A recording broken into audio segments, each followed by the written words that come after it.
I'll give you an opportunity to respond to Senator McCain in a few minutes, but not right away.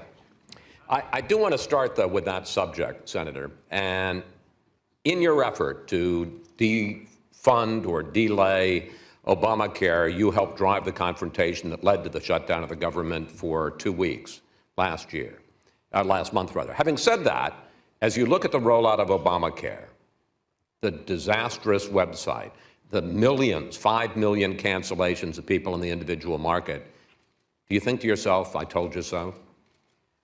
Well, Chris, you know, it's interesting. I mean, a couple of weeks in politics, as you know, can be an eternity.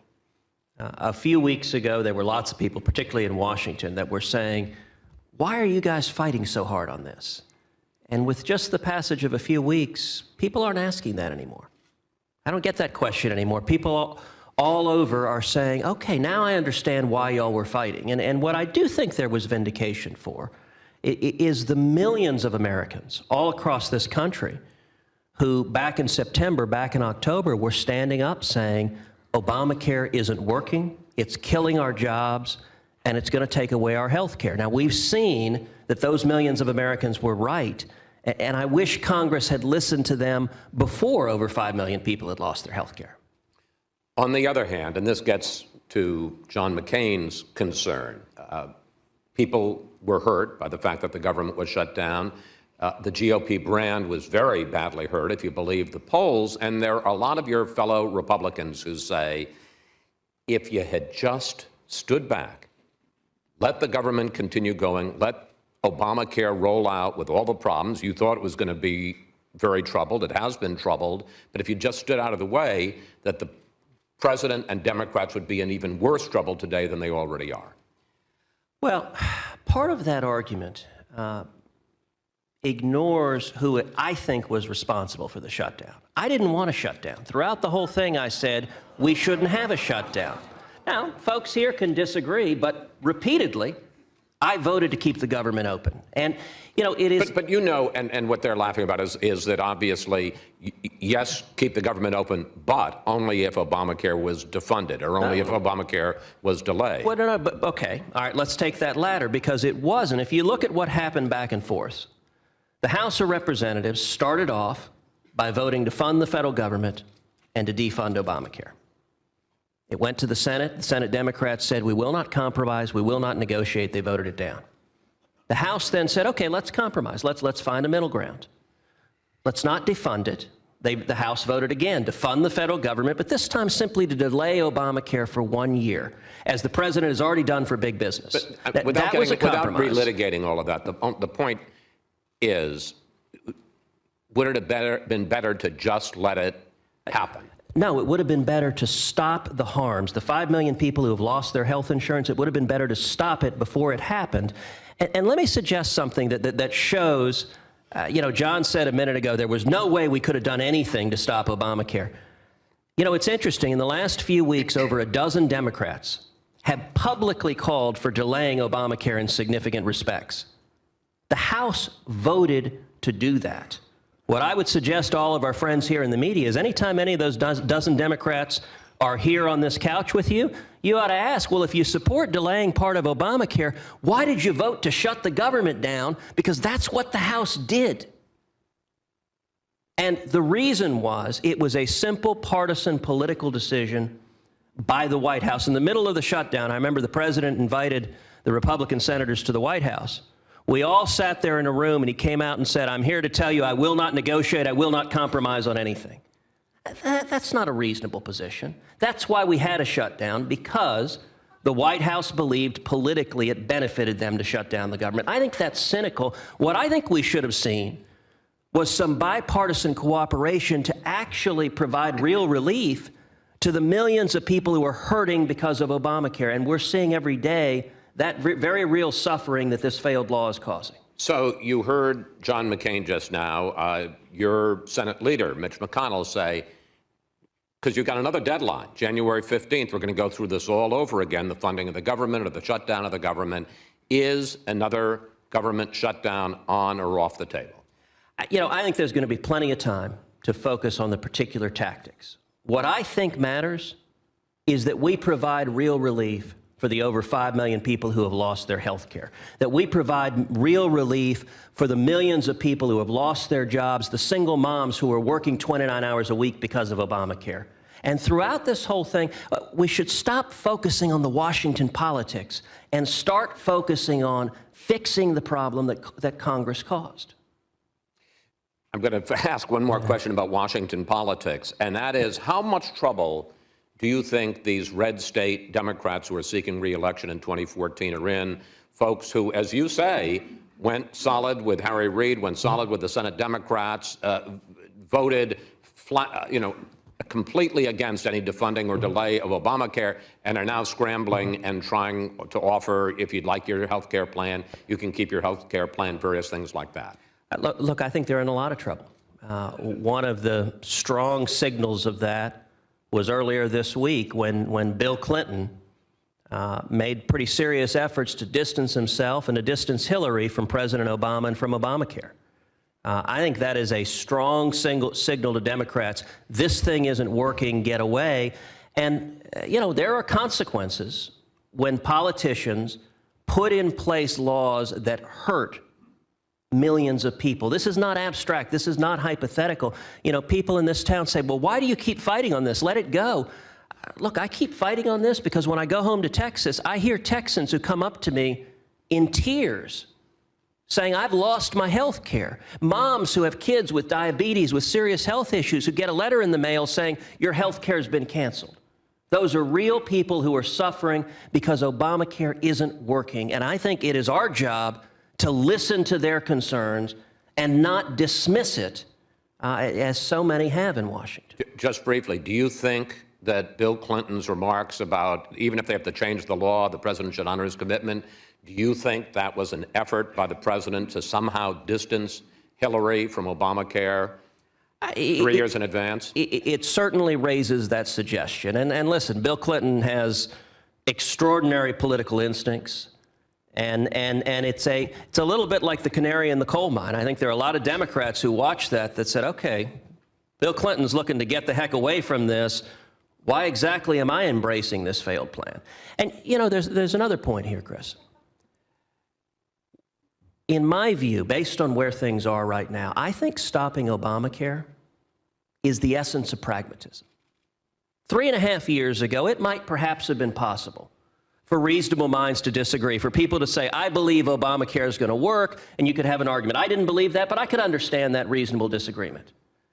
Today, that's not possible. You have virtually nobody defending Obamacare on the merits, because when you have had 100,000 people sign up and you've had over 5 million people lose their health insurance, when you see people all over the country being forced into part-time work, when you see the labor unions running for the hills, it is indefensible. It's not working. And the most pragmatic thing we could do is say, listen, this isn't working. Let's start over. One last question on Obamacare, and we'll move on to other subjects.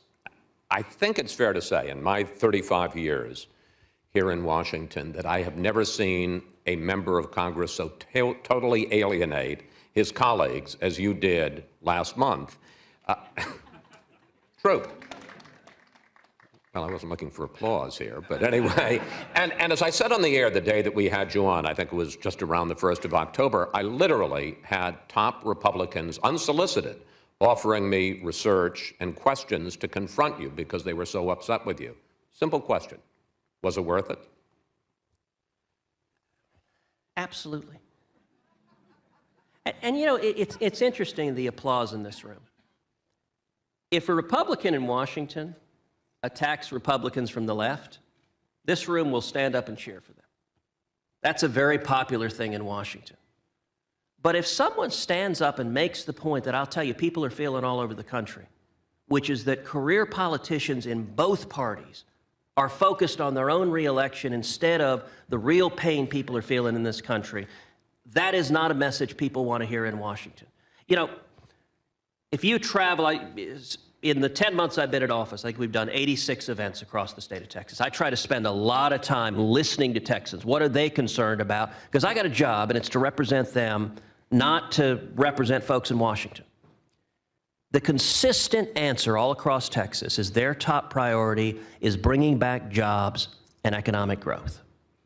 And so my top priority from day one that I've been here is bringing back jobs and economic growth. Why did we fight the fight on Obamacare? Why are we still fighting the fight on Obamacare? Because it's the biggest job killer in the country. And what is astonishing is in the 10 months I've been in the Senate, we have spent virtually zero time even talking about jobs and economic growth. It is not a priority in the Harry Reid Senate. We spent 6 weeks talking about guns and taking away people's Second Amendment rights, and we spend zero time on fundamental tax reform, on regulatory reform, on bringing back jobs and economic growth. And people wonder why Congress has 10% approval rating. When you have career politicians in both parties that are refusing to listen to the American people, that are not focusing on their priorities, of course people are frustrated, and I'm doing my very best to give voice to the people who are frustrated with Washington, with the politicians who aren't listening to them. I want to ask you one foreign policy question because I know it's of great concern to you. What do you make of the negotiations between the P5+1 with Iran and Geneva, the possibility of a deal, this idea of a freeze, it's kind of an interim deal, a temporary freeze in return for some limited lifting of sanctions? Well, I think the outlines of a deal that we saw were a terrible deal. And I'm very glad it wasn't agreed upon, because I think that deal, if it had been agreed upon, would have given Iran everything it wanted. I think it is exactly backwards to lift the sanctions on Iran without stopping their nuclear program. And it was striking if you watched the statement that Israel's Prime Minister Benjamin Netanyahu gave. That was a remarkable statement. I mean, if you think back to the history of U.S.-Israeli relations, I'm hard-pressed to think of a precedent of an Israeli prime minister coming out as passionately and saying this is a very, very bad deal. Why? Because it doesn't require Iran to give up a single centrifuge. It doesn't require Iran to give up any enriched uranium. It simply would lift the sanctions and empower Iran to keep moving towards nuclear weapons capacity. And there's a reason Israel's prime ministers have resisted criticizing the United States, because that alliance, that relationship is vitally important to both countries. And the fact that Netanyahu was driven to make that statement illustrates just what a terrible deal this is. And I'm glad at the end of the day we didn't make it. We need to be working to stop the possibility of Iran acquiring nuclear weapons capacity. So why do you believe that John Kerry and the Obama administration would be interested in making a deal that, one, you think is so bad, and that, two, so undercuts our most important ally in the Middle East, Israel? I don't know their motivations, but it seems they want a deal so badly that it doesn't matter what the deal is. It's a little reminiscent of a couple of months ago when the president was talking about a unilateral military attack on Syria, where it seemed that they wanted the public fig leaf of an attack. And the moment when it truly became absurd was when John Kerry described their proposed attack as, quote, unbelievably small. At the end of the day, it was about the appearance of it rather than the substance of what it's going to accomplish. And what I worry about with Iran is that this administration does not seem to be focused at all on actually removing their capacity to develop nuclear weapons. Instead, they seem focused on, let's just have a deal, because then we can celebrate we had a deal, irrespective of whether it actually accomplishes something significant for U.S. national security interest. And that, by the way, is my broadest foreign policy concern with this administration, is that the foreign policy we've seen in the last 5 years is consistently disconnected. It is not focused on protecting U.S. national security interests. And this is a dangerous world. I think that's a very dangerous approach to foreign policy. Let's end up talking about politics. There's and I think it's a legitimate narrative in this town and in the country that there's a big divide inside the Republican Party. For lack of better terms, the so-called establishment on one side and the Tea Party on the other. How real is the divide inside the Republican Party? How serious is it? And how do you see it sorting itself out? You know, I think the divide is a little different than some suggest. I think the divide, I've said this a lot of times, that the biggest divide is not between Republicans and Democrats. It's between entrenched career politicians in Washington, in both parties, and the American people. I mean, you don't get a $17 trillion national debt without a whole lot of bipartisan cooperation. I think a lot of Republicans were complicit with the Democrats in continuing to grow the size and power and spending of the federal government. I think the American people are fed up. I mean, they look at candidates who are arguing over meaningless distinctions, and people are concerned about the direction of this country. I actually think where we are right now reminds me a great deal of the late 1970s. Late 1970s, we had enormous economic problems. We had double-digit unemployment, 22% interest rates. We had a president who told the country, accept malaise, accept second-class citizenship in the world. And what we saw in the late 1970s was a grassroots movement that became the Reagan Revolution. And it didn't emanate from Washington. It emanated from across the country, from people who said, you know, there is a better way. We can get back to the free market principles, the constitutional principles that made this country strong. And I would note, in 1979, when the top marginal tax rate was 70%, when you had stagflation, when you had our hostages in Iran, when you had the Soviet Union, every expert was telling us, is unbeatable. The prospect that we could turn those around was deemed crazy talk. And yet, as a result of that grassroots revolution, this entire country turned back. I think we're at a similar point in time where people are very concerned about the future of their kids and grandkids. And they realize the path that we're on now, it's not working, and we've got to change course. What do you think of Chris Christie? I like Chris Christie. I think I am very glad he won re-election. I think he is brash. I think he is bold. And I think he won in a state that historically has been very difficult for Republicans to win. Do you think he's a real conservative, and do you think he understands the grassroots dissatisfaction with Washington? He's not a Washington Republican either. You know, I am glad he won. And I can just say from the Sunday shows that usually means he's not going to answer the question, but go ahead, sir. That is not an unusual thing in this town. No. I'm glad he won, and I will say this. I think we need a lot more Republicans in Washington who are willing to stand up and fight. That is a characteristic that I think and I hope courage is contagious. And I see lots of strong leaders whom I respect, whom I admire. I think a lot of the new leaders in the Senate, people like Marco Rubio, like Rand Paul, like Mike Lee, like Tim Scott, are fantastic. And I hope the courage they've been demonstrating rubs off on more of our colleagues. But, I mean, you know, I understand, and I've heard you give the answer before, where you sort of say it's really not the one side of the Republicans versus the other, it's the grassroots versus Washington. But within the Republican Party, there is that split. And how you know, there is, to take your way of defining it, Mitch McConnell and John Boehner and, you know, the leadership of the party.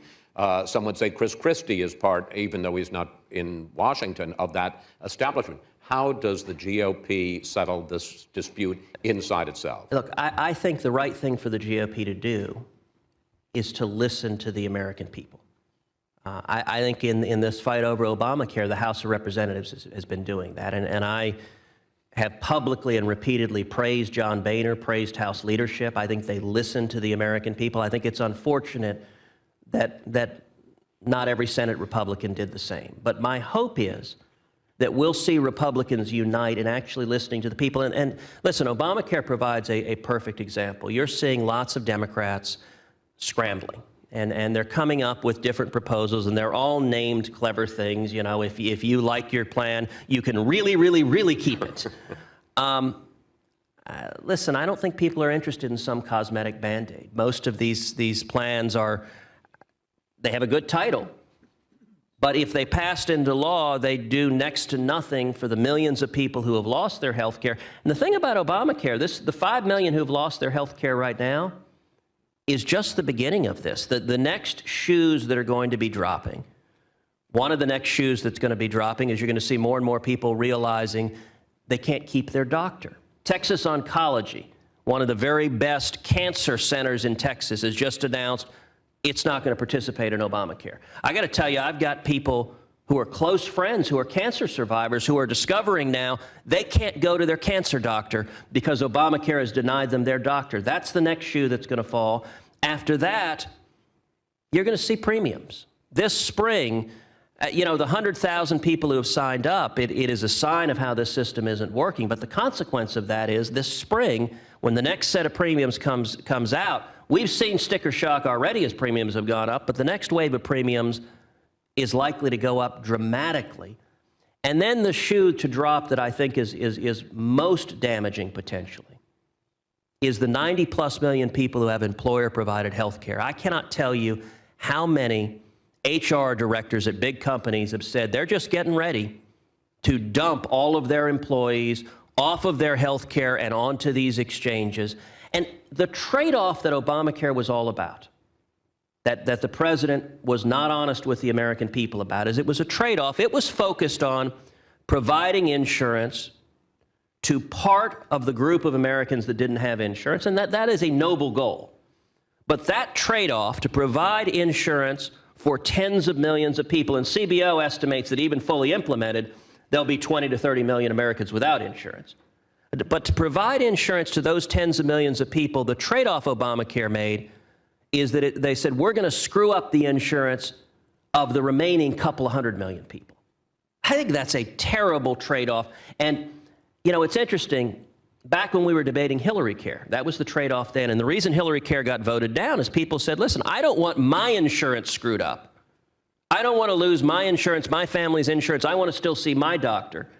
And so what happened here, the promise that everyone's talking about, if you like your plan, you can keep it, that was not accidental. That was following the lessons from the fight over Hillary Care. What took Hillary Care down is people realized, holy cow, I might lose my health insurance, I might lose my doctor. And the idea that the White House, we now know they did so knowingly and willingly.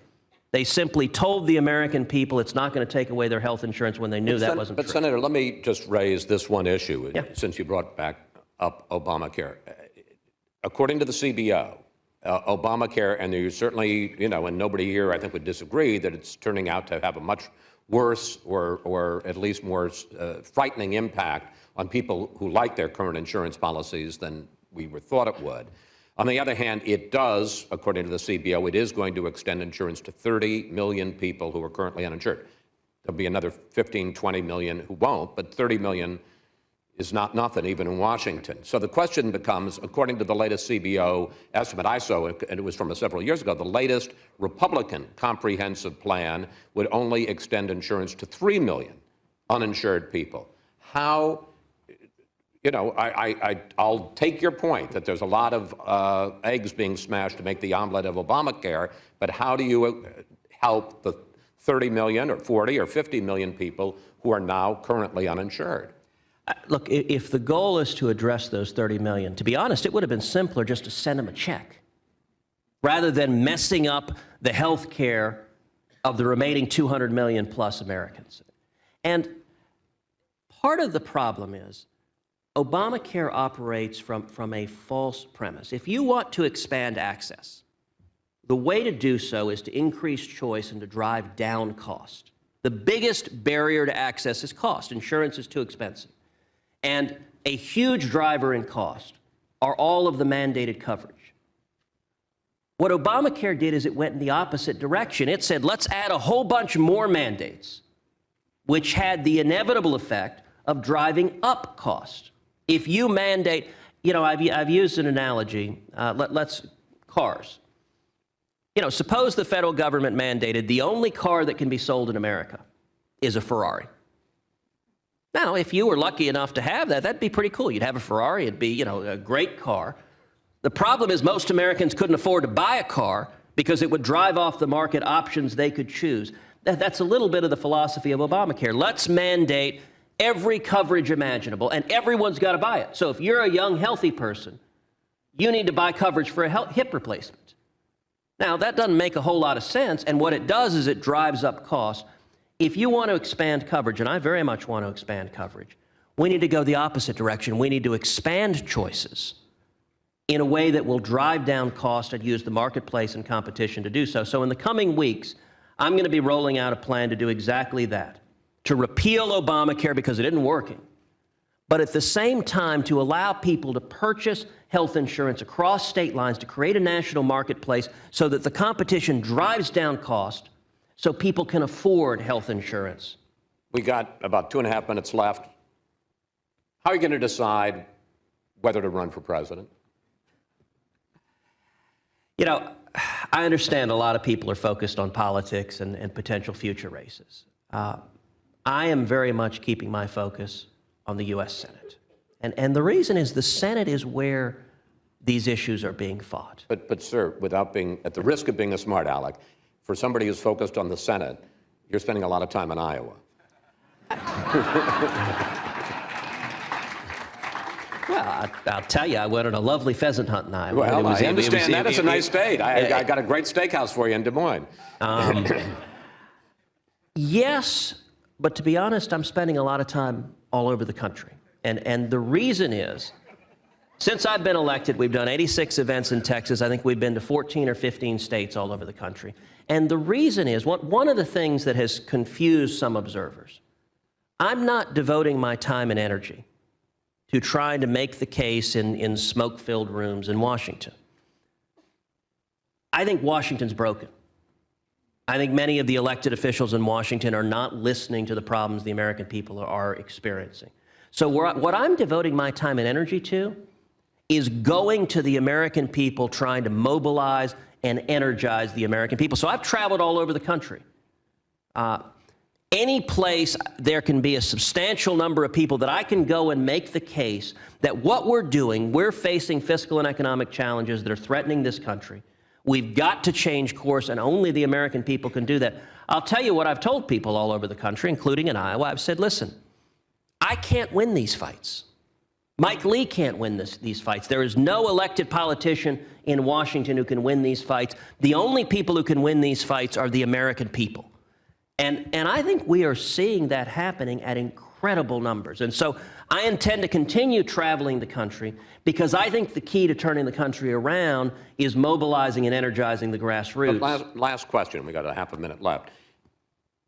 You talk about 1979. The key to turning the country around in 1979 was Ronald Reagan. You needed a leader. You needed somebody to lead the crusade. Can you envision, I don't expect you to announce here today, but it wouldn't be bad either. Can you envision a situation where you would decide, I'm the guy to lead the crusade? I very much am working to keep my focus on the Senate. I will say this. I think our country is facing enormous challenges. I think our window to turn things around is not decades. It's a matter of a few years. And in my view, I mean, let me tell you, as a voter who I intend to support in 2016 for the Republican nominee, I intend to support whoever is standing up and leading, whoever is effectively defending conservative principles, defending free market principles, defending the Constitution, bringing us back to defending liberty, and whoever is making the case to the American people. That's, as a voter, who I intend to support. And it's my hope that we see 1,000 flowers bloom, that we see lots of people stepping up, providing that leadership, because that's what it's going to take to turn the country around. I never thought I'd hear you espousing the views of Chairman Mao, but in any case... My little red book is right here. Senator, thank you very much. Thank all of you.